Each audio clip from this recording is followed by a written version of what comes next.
તો હાલો મિત્રો, welcome to my new vlog. તો મિત્રો, આજ બીજી વાર પણ આપણે ભેંસું ચારવા નીકળી ગયા છીએ. હવે આપણે જો ભેંસું અવેરી પાછળ આગળ થોડી વાર ચરવા દીધી હતી ને, હવે અહીંયા બગીચામાં આવી ગયા. આગળ પાણીનો અવાડો છે, હું જઈને ચારવશું, પાણી પાઈ અને આગળ હાઈવે ઉપર કાઢશું. હવે ને આ હાઈવે જો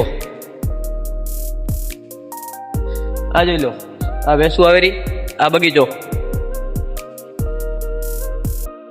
તમે વ્લોગમાં બન્યા રહેજો, અમે તમને વસ્તુઓ જાણકારી વસ્તુ આપતા રહીશું. ભેંસુઓ પાણીથી તરસી થઈ જાય, ભેંસુને પાણી વાળી પાઈ અને હવે વળી પાછા હાઈવે ઉપર કાઢશું. આગળની રોડની ચોકડીઓમાં જઈને ભેંસુને ચરાવશું. હવે આપણે પહોંચીએ છીએ પાણી પાવા ભેંસુને, અને આ જો પાણી ચાલુ બધું.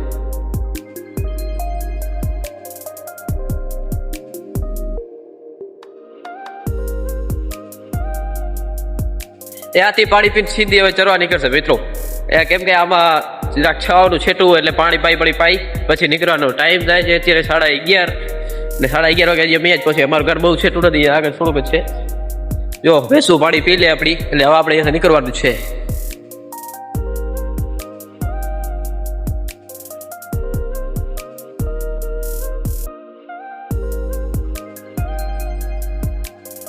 ભેંસું પાણી પી લે ત્યાં સુધી તમે વ્લોગમાં બન્યા રહેજો. હવે આગળનો વ્યૂ આપણે હાઈવે ઉપર બતાવવાના છીએ, આગળ જઈને નીકળશું એટલે જ્યાં ચરવા પહોંચશે ત્યાં પણ આપણે વ્યૂ બતાવી દઈશું તમને. મિત્રો, આપણે હાઈવે ઉપર પહોંચીએ છીએ અને તમને એક વસ્તુ બતાવું. જો ભુજ ભચાઉ હાઈવે આખું બને છે, એટલા માટે ગાડીઓવાળાને ખાસ કરીને નમ્ર વિનંતી છે ગાડી ધીમી હાંકવી, કેમ કે આમાં તમારી જાનને જોખમ થઈ શકે છે. એટલા માટે ગાડી વિનંતી કરી છે કે ધીમી હાંકતા જાઓ, અહીંયાથી માલ ઢોરવાળો કોઈક નીકળે એને તકલીફ થાય છે.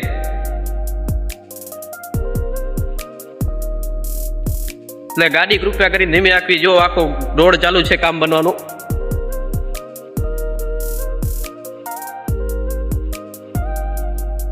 એટલે કામ ચાલુ છે ભુજ ભચાઉ હાઈવે, એટલા માટે ગાડી ધીમી હાંકવી નમ્ર વિનંતી. ગમે એ વખત માલવાળો નીકળે, માલ ઢોરવાળો નીકળે તેને બહુ તકલીફ થાય છે. ચાલો આગળ બન્યા રહેજો બ્લોકમાં. મિત્રો, આપણે ભેંસું ચારવા પહોંચ્યા છીએ. આ જો